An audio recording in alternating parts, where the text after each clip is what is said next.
Eu começo hoje dizendo que eu sou uma fraude. Eu vivo dizendo aqui que há caminhos para a felicidade, que existem meios para virar a chave e conquistar os nossos sonhos. Palhaçada.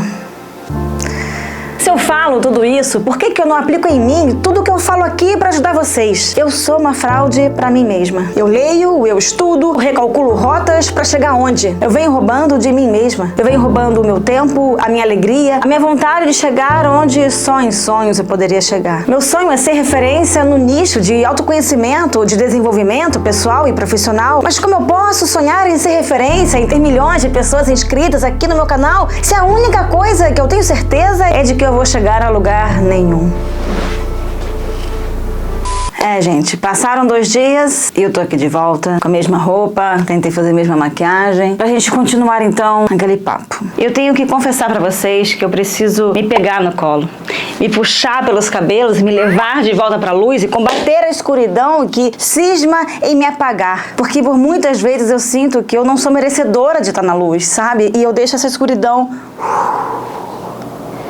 tomar conta mesmo de mim. E isso acontece porque eu deixo o meu HD de memória me bloquear, me sabotar, e aí eu começo a me autodestruir. Então eu quero ir mais fundo no entendimento desse meu comportamento. E para isso eu começo hoje essa nova série aqui do canal Descubra Quem Tu És e Encontrarás o Teu Caminho. E hoje, nesse primeiro episódio, vamos entender a imaginação do e se? E se eu tivesse feito tudo diferente?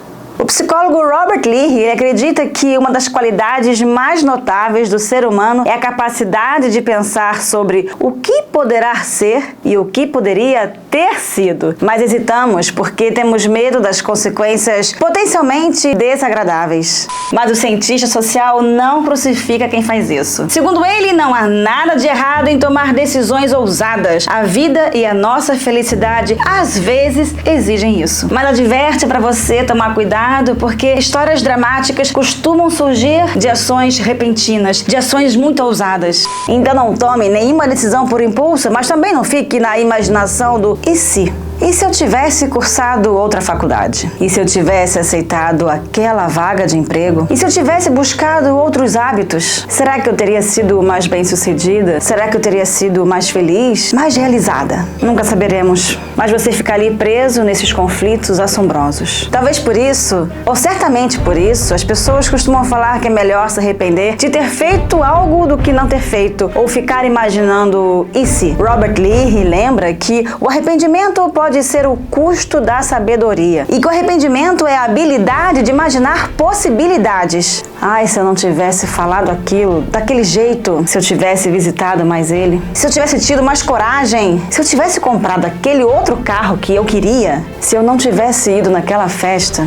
Mas você fica ali preso nesses conflitos assombrosos. E tem também uma outra referência muito interessante para a gente falar sobre arrependimentos. É o filósofo e teólogo Søren Kierkegaard. Lá no século XIX, ele já sabia o que era o arrependimento. Ele dizia assim: existem 2 possibilidades. Uma é fazer isso, a outra é fazer aquilo. Na minha opinião sincera e meu conselho de amigo é o seguinte: faça ou não faça, você vai se arrepender do mesmo jeito. E agora eu peço uma licença aqui para abrir um parênteses para falar um pouco sobre esse cara lá do século XIX. Então, se você não quiser ouvir essa parte, é só você avançar um pouquinho para frente, combinado? Eu fui investigar esse cara porque já achei o nome dele bem interessante, Søren Kierkegaard. E aí eu vi que ele era um existencialista, um dos fundadores do existencialismo, e ele era cristão. Então eu queria entender essa questão de ser cristão e existencialista e saber falar tão bem sobre o arrependimento, que no fundo, a gente vai se arrepender. Vocês acreditam que lá no século XIX, 1800 e pouquinho, esse filósofo e teólogo, ele foi um cristão que contestou o cristianismo? Søren defendia o existencialismo. Ele partia da ideia de que o ser humano é o único responsável em dar significado à sua vida e vivê-la de maneira íntegra, sincera e apaixonada, mesmo com os inúmeros obstáculos que podem surgir. Ser cristão, para Kierkegaard, é viver imitando Cristo e seguir seu exemplo, e não simplesmente admirá-lo. A gente cresce sendo ensinado que a gente tem que acreditar em Deus, admirá-lo, só que mais forte e mais importante do que a gente simplesmente acreditar porque alguém disse que nós temos que acreditar em Deus, é a gente querer entender a origem disso e saber saber quem foi Deus e como que surgiu o papo de Deus, e aí vem Jesus Cristo, e a entender quem foi Jesus. Isso aqui não é um papo religioso, mas é pra gente parar e pensar que a gente não precisa acreditar em algo porque alguém disse pra gente que nós temos que acreditar. A gente precisa buscar os fundamentos disso. E aí sim você admirar e acreditar e seguir os passos de Jesus porque você realmente acredita e não porque alguém te disse pra você fazer isso. Mas enfim, isso foi só um parênteses que eu queria abrir e fechei agora. E vamos continuar aqui com o papo do arrependimento.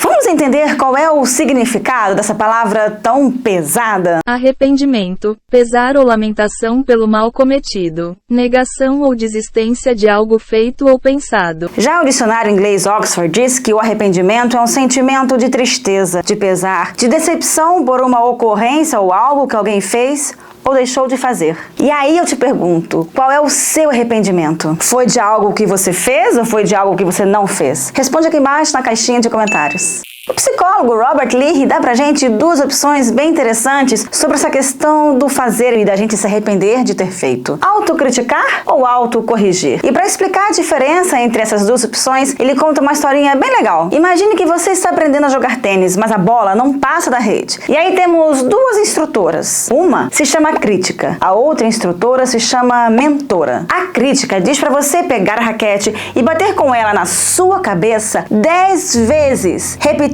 eu sou um idiota, para te ensinar uma lição que você nunca mais vai esquecer. E tem a mentora, que te mostra como segurar a raquete e como você deve movimentar o seu braço para rebater a bola. O ponto é, você vai ficar se arrependendo e se machucando? Ou você vai se corrigir e tentar de novo e de novo? O que realmente vai te ajudar? E essa historinha me fez enxergar que esse exemplo serve para muitas outras situações. Inclusive com seus filhos, com seus familiares, com seus amigos. Você vai seguir machucando ou ajudando? O que tá feito, mas os próximos dias pertencem agora à sua melhor versão. Não caia na armadilha do "e se ao menos eu..."